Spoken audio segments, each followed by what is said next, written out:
Bonjour à tous et bienvenue dans ma chaîne. Je vous partage aujourd'hui la recette d'un savon exfoliant au sel rose de l'Himalaya et coloré naturellement au macérat de rhubarbe de l'Himalaya. Un savon particulièrement riche en minéraux et en oligo-éléments aux propriétés régénérantes, apaisantes et détoxifiantes pour la peau. Sa mousse généreuse et son parfum vivifiant offrent un moment de pur bonheur et de relaxation sous la douche tout en laissant la peau bien souple et hydratée.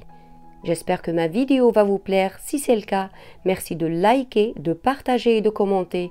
Et n'oubliez pas de vous abonner à ma chaîne si ce n'est pas déjà fait.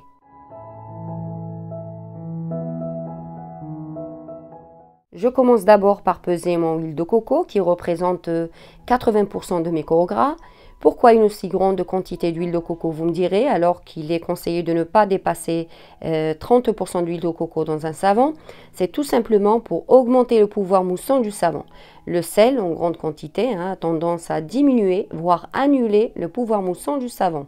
L'huile de coco en grande quantité permet donc de maintenir une mousse stable et généreuse.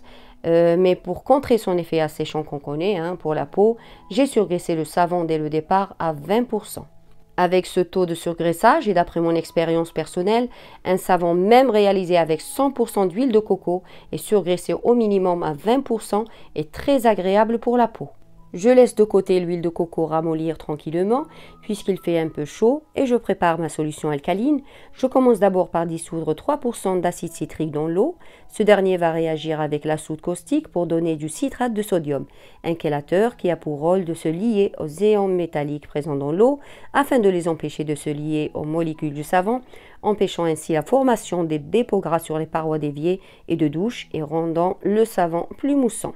La réaction entre l'acide citrique et la soude caustique permet également la consommation d'une partie de la soude caustique destinée à la saponification des huiles, augmentant au passage le taux du surgraissage.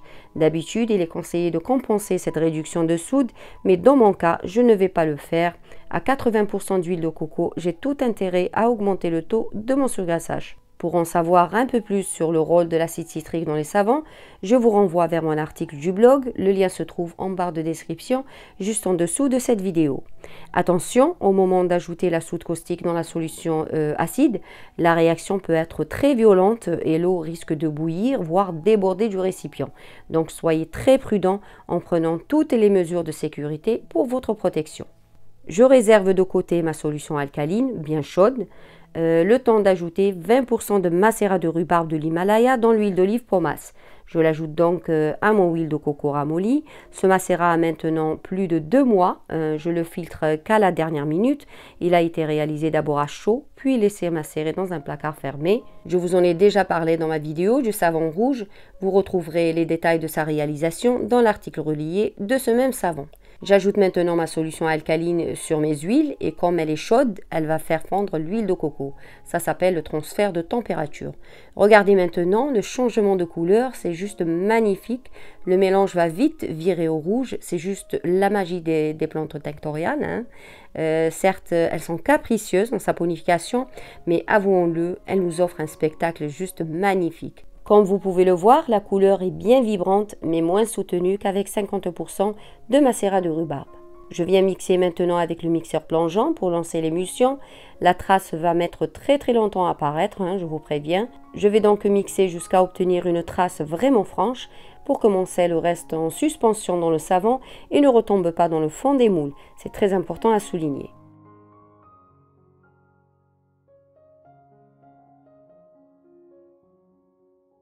J'ajoute ensuite 4% d'une synergie d'huile essentielle composée de cyprès, de cèdre de l'Himalaya, de vétiver, de nard et de romarin. Cette synergie est juste fabuleuse au niveau olfactif. Elle est très puissante, une vague de fraîcheur rénivrante avec ce côté boisé et terreux apporté par le vétiver. Ça tient très bien dans le savon, même après plusieurs mois après la fin de cure. Vous pouvez bien évidemment remplacer les huiles essentielles par la fragrance de votre choix. Assurez-vous seulement qu'elle ne colore pas la pâte, ne l'accélère pas outre mesure, car oui, des fragrances qui figent la pâte, ça existe, donc faites le bon choix. J'ajoute maintenant le sel rose de l'Himalaya à hauteur de 20%. Je l'ai réduit au préalable en poudre pour atténuer son côté trop exfoliant et pour qu'il s'intègre bien dans le savon.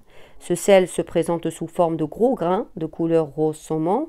Utilisé tel quel, il va trop agresser la peau, donc la meilleure solution, c'est de le réduire en poudre pour avoir un savon avec un léger pouvoir exfoliant, non agressif pour la peau, tout en profitant de toutes ses propriétés diffusées dans le savon. Naturellement riche en minéraux et en oligo-éléments, le sel rose de l'Himalaya est utilisé en soins du corps pour stimuler la circulation sanguine, éliminer les toxines et détoxifier la peau.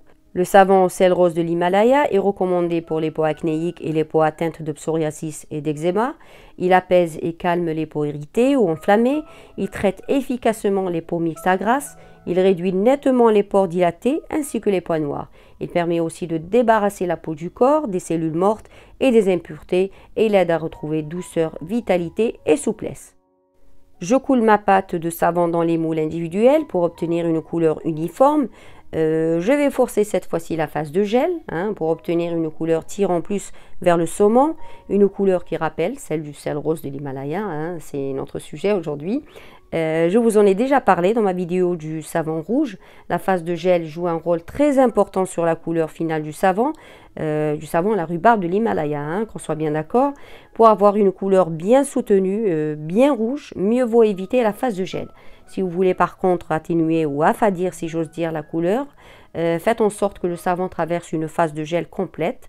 Dans mon cas, je l'ai mis à cuire dans le four chauffé à 60 degrés pendant 2 heures. Je l'ai ensuite laissé dans le four éteint pendant 24 heures avant de les démouler.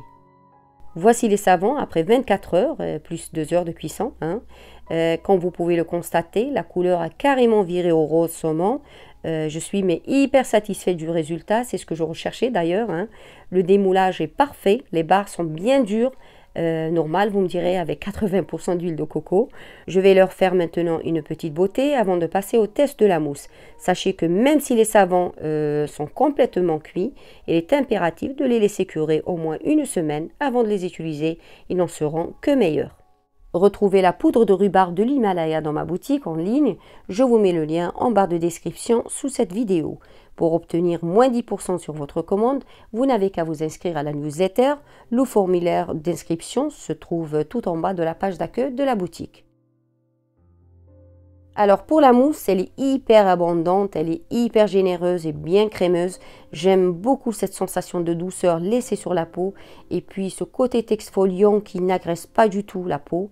Au contact de l'eau, le sel fond et se mêle à la mousse pour l'enrichir de tous ses bienfaits. Après des mois et des mois d'utilisation, j'ai constaté qu'il calmait réellement les irritations cutanées, un savon très apaisant et relaxant. Et son parfum est juste fabuleux. Une bouffée d'air frais qui enveloppe tout le corps et le parfume subtilement d'essence boisée. Essayez cette synergie et croyez-moi, vous m'en direz des nouvelles. Mes ados l'ont aussi utilisé pour le visage et leurs imperfections se sont nettement atténuées dans le temps. C'est un savon très surgras qui n'assèche pas la peau. Je le conseille donc pour toutes les personnes qui ont des problèmes d'inconfort au niveau de la peau. Retrouvez comme d'habitude la recette en détail avec les quantités dans l'article du blog. Je vous mets le lien en barre de description juste en dessous de cette vidéo. Voilà, c'est la fin de ma vidéo. J'espère sincèrement qu'elle vous a plu. Si c'est le cas, n'hésitez pas à la liker et à la partager autour de vous. Dites-moi en commentaire si vous avez déjà testé le sel rose de l'Himalaya dans vos savons. Je serai ravie de lire vos retours d'expérience et de papoter aussi avec vous. N'oubliez pas aussi de vous abonner à ma chaîne si vous êtes nouveau par ici. Et quant à moi, je vous donne rendez-vous bientôt pour une nouvelle recette.